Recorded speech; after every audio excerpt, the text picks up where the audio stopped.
Hi everyone, this is my friend Kaiona. And this is my friend Lindsay. Kaiona has been a lifeguard for 3 years. And Lindsay is on the swim team.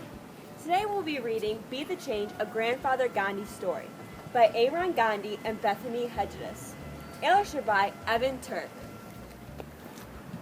Readers out there, what do you think this book will be about? Kaiona, what do you think this book will be about?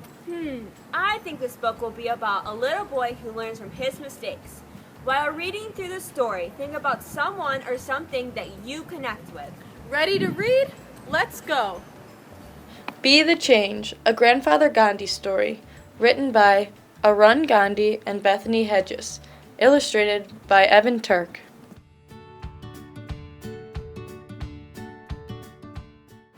The world knows him as Mahatma, great soul. To me, he is grandfather. Life at the Sevagran Ashram, grandfather's service village, revolved around the sun. Before daybreak, we left our beds. All 350 followers gathered for the morning prayer meeting. Peace descended on us like the rays of sun. All religions were welcome. The purpose of ashram life was to live simply and non-violently. Each day was filled, from sunrise to sunset, with service. The ashram life worked as one. Washing clothes, planting vegetables, picking fruit, spinning yarn, anything that needed doing was done for the good of all. Grandfather had dubbed our work Experiments in Truth.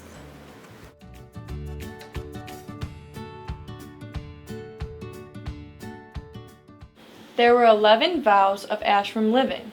The one I found the hardest was the vow not to waste. And it was the most important one, a cornerstone of grandfather's teachings. I wasn't sure how not wasting food or other items made life nonviolent, but I did my best to follow the path put before me. Bapuji said I would understand in time, but I had already lived at Sevagran for more than a year.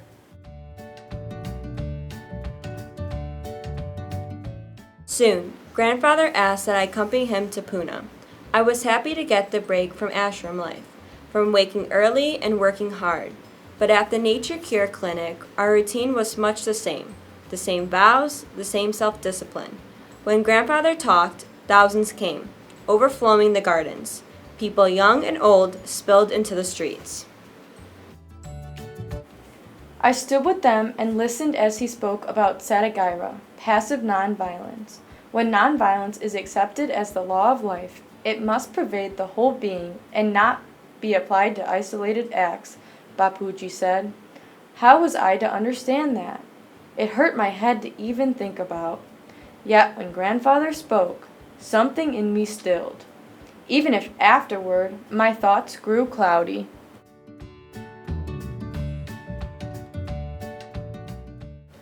One afternoon, on my way home from lessons, I'd had enough.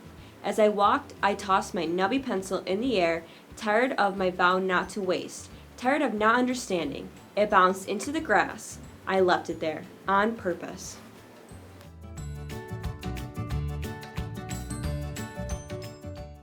That evening, I asked Bapuji for a new pencil. This morning you had what appeared to be a perfectly good pencil, grandfather said. It was too small. I threw it away, I argued. I didn't share what I was really thinking. I was a Gandhi. Didn't I deserve a new pencil? It was not too small this morning. Grandfather smiled his toothless grin. And what of your vow? The one not to waste? I stared at my sandaled feet. A vow is a promise to yourself before it is one to others.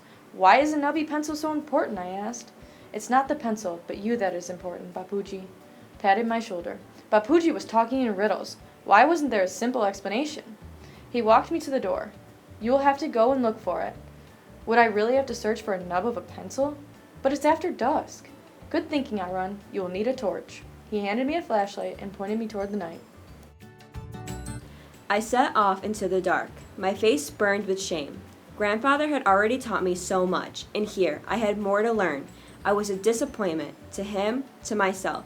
I retraced my steps, past the bench with the broken leg, past a pack of stray dogs. I stopped when I came to the scrubby grass that I cut across hours earlier. Kneeling, I ran my fingers through the coarse stalks. Nothing. Above the stars seemed to mock me. Find it, they twinkled, taunting. Finally, After hours of searching, I found it. I stuffed the pencil in my pocket and trudged back to Grandfather's cottage. Did you recover the pencil? Bapuji asked when I returned. I had, but I still hadn't discovered what waste and nonviolence had to do with each other, or what they had to do with me. That night, I wrestled with my thoughts. How could throwing away a pencil hurt anyone? It made no sense. Why couldn't I understand? We returned to Sevagran. There, Grandfather set out to teach me the deeper meaning of the rule not to waste, just as monsoon season had come. The skies erupted. For days on end, the rains beat the dry, cracked ground. The end became messy and muddy as I struggled with how waste and violence were connected.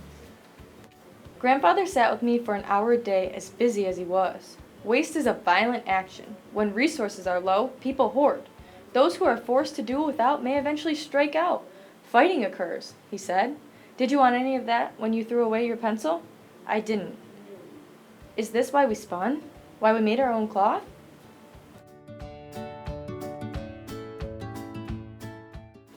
Grandfather suggested I make a tree of violence, with violence as the trunk and physical violence and passive violence, the kind that looks like it hurts no one, as the branches.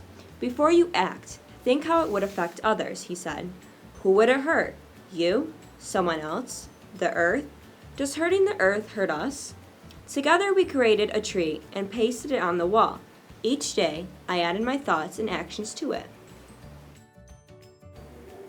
Grandfather would come by my hut, and he'd watch my tree grow. When I wasn't sure where to place something, he helped me decide if the thought or action was passive violence or physical violence. As the monsoon rains renewed the earth, my tree grew and grew. Both branches were heavy with leaves, but the passive side became enormous. Soon, I could see how throwing away my pencil could hurt others. More graphite would need to be mined for a new pencil.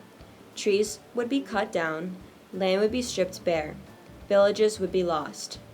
Were my wants, like the one for a new pencil, more than the needs of others? I saw how kicking and shoving led to rioting. I saw how violence led to more violence, how wars led to more wars.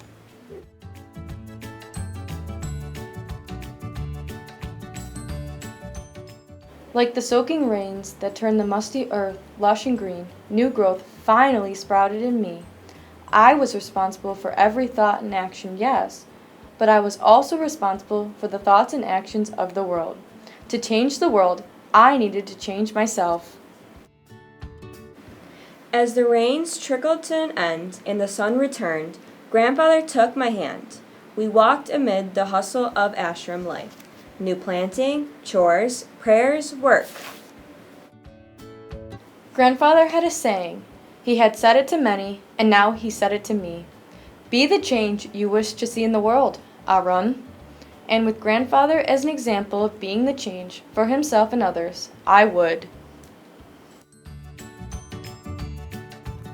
Hey readers, welcome back. Remember when early in the story we told you guys to connect to something or someone?